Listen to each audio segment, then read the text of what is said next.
اهلا وسهلا بيكم في حلقه جديده من كلامي اونلاين. النهارده هنتكلم على علاقه التوحد بالرياضه. ناس كتير قوي بتنصح اطفال التوحد ان هم يلعبوا رياضه عشان يخرجوا الطاقه بتاعتهم وعشان يقلل الحركه بتاعتهم. الكلام ده النهارده هنعرف اذا كان فعلا الكلام ده صح ولا الكلام ده خطا، وايه الرياضه المناسبه لاطفال التوحد، وامتى الوقت المناسب اللي ندخل فيه طفل التوحد في التدريبات الرياضيه عشان يستفيد. خليكم معانا.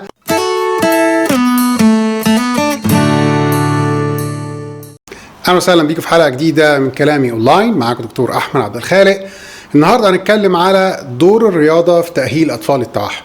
دور الرياضه من وجهه نظري هو دور مهم جدا جدا جدا، ولكن الاول لازم نعرف امتى نبدا الرياضه، ايه الرياضه المناسبه لاطفال التوحد، ايه الوقت المناسب اللي نلاقي طفل التوحد فيه قادر ان هو يلتحق تدريبات رياضيه جماعيه. لكن قبل ما تبتدي احب انوه ان مركز الدكتوره حنان محمود في اماره عجمان في الامارات العربيه المتحده، مركز الاوج، هو مركز موجود عشان يخدم اطفال التوحد بجميع درجاتهم، والمركز ده تحت رعايه الدكتوره حنان محمود، واحده من افضل دكاتره اطفال التخاطب المتخصصه في تدريب وتاهيل اطفال التوحد. الرياضة وطفل التوحد. طيب، أمهات كتير قوي متخيلة ان انا لما يبقى طفلي مش مطيع، طفلي حركته زيادة، طول النهار بيقعد يجري في البيت، بينط في البيت كويس، يبقى لازم اوديه تدريبات رياضية عشان خاطر الولد ده حركته تقل. لكن السؤال اللي ممكن نطرحه دلوقتي، هي فعلا تدريبات رياضة هتخلي حركة التوحد وفرط الحركة يبتدي يقل؟ للأسف الإجابة لا، لأن هو مش فكرة عنده نشاط زائد زي ما الناس كلها معتقدة أو الناس كلها بتتكلم أو حتى الأمهات بتتكلم على الفيسبوك أو المواقع إن هو عنده حركة زيادة فالرياضة هتقلل الحركة الزيادة ديت، إن هو تسحب النشاط بتاعه أو تقلل تطلع المجهود بتاعه. لا، للأسف ده مش صحيح. طيب، هو الأول طفل التوحد بيتحرك زيادة ليه؟ هو بيتحرك زيادة عشان بيحب يتحرك زيادة، هو بيجد سعادة شديدة في الحركة لما بيتحرك زيادة. حتى انت تلاحظ لما بتلاقيه دايما رايح جاي في البيت او بينط، هتلاقيه فاصل تماما وسارح تماما.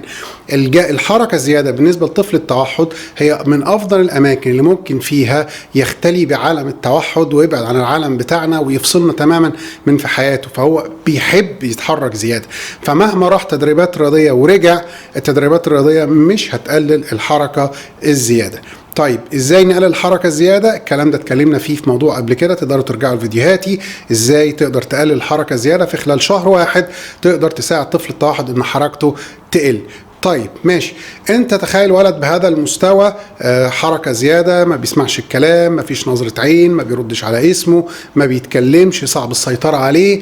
يلا دلوقتي يلا بينا نروح النادي عشان هدخلك مثلا فرقه كوره او مثلا فرقه سباحه، هو في وسط 4-5 اولاد والولد هيبتدي يلعب معاهم. انت الموقف هيبقى عامل ازاي لما تيجي تفكر فيها كده؟ هل هيسمع كلام المدرب؟ هل هيقف في دوره ويستنى دوره ويفضل ثابت لغايه ما يجي دوره عشان يبتدي يتدرب؟ هل المدرب لما يطلب منه حركه معينه الولد ده هينفذها بالشكل المطلوب وهيبتدي يقلد المدرب؟ هل الولد ده لما المدرب هيتكلمه هيبص في عينه ويعمل معاه اي كونتاكت، تواصل بالعين؟ هل لما الولاد حواليه في التدريب هيبتدوا يتكلموا معاه هو هيلتفت لهم ويبتدي يبادر في الكلام؟ طبعا لا. طيب، انت ليه متوديه؟ يعني انت ايه اللي انت هتستفيده من واحد في عالم والاولاد الطبيعيين في عالم تاني؟ المسافه بين الولاد الطبيعيين وابنك في المرحله الاولى مسافه كبيره. يعني انت لما تروح تودي ولد عنده 4 سنين ولا 5 سنين مع اولاد عندهم 4 سنين ولا 5 سنين هم كمان، فرق الخبره عامل ازاي؟ كانك بالظبط جبت ولد مثلا في اولى ابتدائي دخلته فصل ثانوي. هل هيحصل تواصل ما بينهم؟ بالتاكيد لا. وبالتالي في المرحلة دي طفل التوحد مش جاهز أبدا إن هو يروح تدريبات رياضية، والأعتقد إن المحاولة دي ستبوء بالفشل. يعني مش عايز أقول 100%، ممكن في بعض الأحيان تنجح، لكن بنسبة 90% ستبوء بالفشل، إن محدش هيعرف يسيطر عليه. إذا كان ماما نفسها جوه البيت مش قادرة تسيطر عليه، ماما لما بتخرج معاه في الشارع ما بتقدرش تسيطر عليه، يبقى هو المدرب هيعرف يسيطر عليه في وسط 4-5 أولاد؟ أعتقد الإجابة هتكون لا. يعني أنا دلوقتي بقول إن طفل التوحد ما ياخدش تدريبات رياضية؟ لا، على العكس، ده تدريبات رياضية من أهم الخطوات. حتى اللي أنا لما أجي بحط برنامج الأمهات بحط لازم ياخد تدريبات رياضية. لكن امتى ياخد تدريبات رياضية؟ لازم يكون الولد وصل في الكلام ان هو بيعرف يجاوب على الأسئلة، تسأله ويبتدي يرد عليك. لازم تكون نظرة عينه كويسة، لازم الحركة اصلا من البداية تكون قلت ونجحت ان انا يعني اقضي تماما على الحركة الزيادة والحركة المفرطة، عشان لما اوديه التدريب يفضل واقف ومستني دوره ويلتزم بالتعليمات. ماشي، لازم يبقى الولد يبقى مطيع، لازم يبقى عنده على الاقل بدايات ان هو ازاي يقدر يتعامل مع الناس او يقدر يبقى فيه بعض التواصل. طب ما هو لو راح كده هو مش محتاج يروح للرياضه. لو وصل للمستوى ده ممكن تقول لهم طب انا هوديه للرياضه ليه؟ ده انا اصلا موديه عشان يوصل الكلام. لا حضرتك، انت موديه رياضه عشان حاجه تانية خالص بعيد عن الحركه زياده. انت موداه ياخد رياضه عشان يبتدي يتعامل مع الناس. بمعنى ايه؟ زي ما قلت لكم في الاول، هي المشكله بتبقى في الخبره. انت في البدايه اول 6 شهور انت بيبقى هدفك ان الولد يتخلص من صفات التوحد، ان الولد يبتدي يتكلم يوصل لجمله من 3-4 كلمات ويبتدي يجاوب على الاسئله. ساعتها انت جاهز ان انت تبتدي تقدمه للناس. طيب في الحاله دي لما تيجي تقدمه للناس هو مش عارف ازاي يتعامل مع الناس، وفرق الخبره اللي بينه وبين الاولاد الطبيعيين كبير جدا، فبالتالي المحاوله هتبقى فاشله.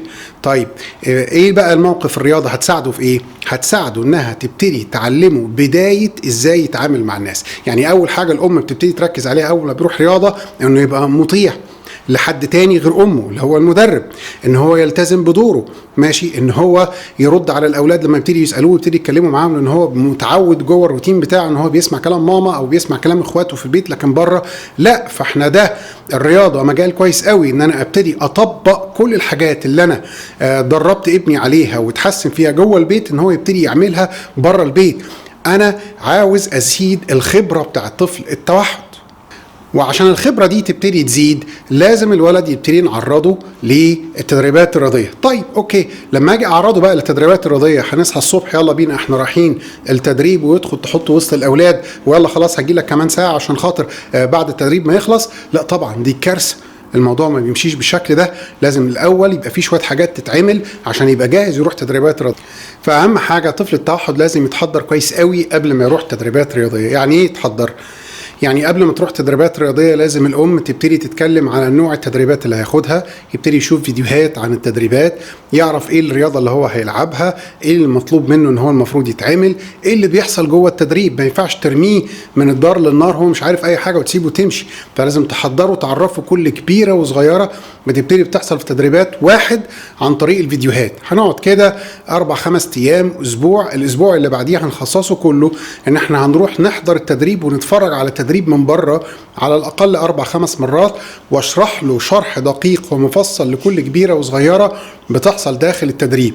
الولاد بيقفوا ازاي، المدرب بيعمل ايه، وان احنا وايه الرولز بتاعت التدريب. لازم نسمع كلام المدرب، لما المدرب يقول حاجه لازم نسمعها ولازم نبص له وهو بيتكلم. الولاد لما بييجوا يتكلموا معايا لازم ابص لهم وابتدي ارد عليهم واشرح له كل حاجه مطلوبه منه وكل حاجه بتحصل في التدريب لمده اسبوع، لغايه ما خلاص الولد يألف المكان الجديد، يعرف المكان الجديد، يعرف ايه المطلوب منه ان هو يتعمل، يتحط له القواعد والرولز اللي هو المفروض هيبتدي يمشي عليها. وبعدين ماما تبتدي تقول له يلا بقى هندخل نتدرب، هتاخده وتوديه ويبتدي يحضر التدريب. في البدايه هيبتدي يحضر ربع ساعه ونبتدي راقبه من بره واشوف هو هيعمل ايه، وابقى معايا الموبايل بتاعي والكاميرا، ولما اشوفه بيتصرف غلط ابتدي اصوره واعرف ايه النقط اللي هو بيعملها غلط في الربع ساعه. وبعد ربع ساعه يطلع لي انت عملت غلط كذا، المدرب كلمك انت ما ردتش، المدرب طلب منك حاجه انت ما عملتهاش، الولاد جم يكلموك انت ما رضيتش تكلمهم، ما عملتش اي كونتاكت مع المدرب، ويبتدي يعرف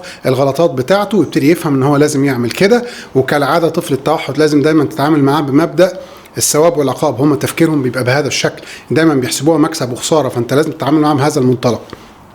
حطيت له الرول، فهمته، علمته ان هو المفروض يعمل ايه، هحاسبك بقى بعد كده. النهارده احنا اتفقنا ان انت المدرب لما يديك امر تنفذه، ما نفذتوش ليه؟ انا خلاص النهارده انا زعلان منك، انت معاقب، مفيش موبايل، مفيش خروج، مفيش حلويات، مفيش. زي ما انت ما سمعتش كلامي في ان انت تنفذ اوامر المدرب، انا كمان مش هسمع كلامك، كل طلباتك مرفوضه داخل البيت. والعكس، لو هو التزم ومشي كويس يبقى هيتكافئ، نروح ناكل بره، هتجيب له هديه، تجيب له لعبه، وتبتدي ربع ساعه ونحاول نحارب فيها عقبال ما يبتدي يلتزم فيها ويمشي على الاصول والقواعد. كمان شويه تبقى تلت ساعه، كمان شويه نص ساعه، كمان شويه بيروح التدريب ساعه، بيتعامل مع الولد ده وبيتعامل مع الولد ده، بيبقى في انتر اكشن، في خبره، بيتعامل مع عدد كبير من الناس، فبيبتدي يكتسب الخبره. ودايما كلنا لازم نبقى فاهمين ان الخبره تكتسب ولا تعلم، فلازم يتعامل مع الناس عشان ياخد الخبره. وتدريبات الرياضيه من اهم الحاجات اللي هو مهمه عشان خاطر الولد يبتدي يكتسب بيها الخبره. بس شرط لازم يكون تدريب جماعي. ما تجيليش ماما تقول لي انا وديته تدريب 1 to 1 فردي ولا له لازمه. انت عايز التواصل الاجتماعي، فبالتالي لازم يبقى وسط مجموعه، لازم يتعلم ازاي يبقى فرد وسط مجموعه. دي كانت بشكل مبسط ازاي نحضر الولد التدريبات الرياضيه واهميه التدريبات الرياضيه في حاجات طفل التوحد. اتمنى يا رب يكون الموضوع عجبكم، وان شاء الله تبتدوا تطبقوه مع اولادكم. ما تنساش نعمل سبسكرايب واشتراك في القناه بتاعتنا تحت في التعليقات. كان معاكم دكتور احمد عبد الخالق.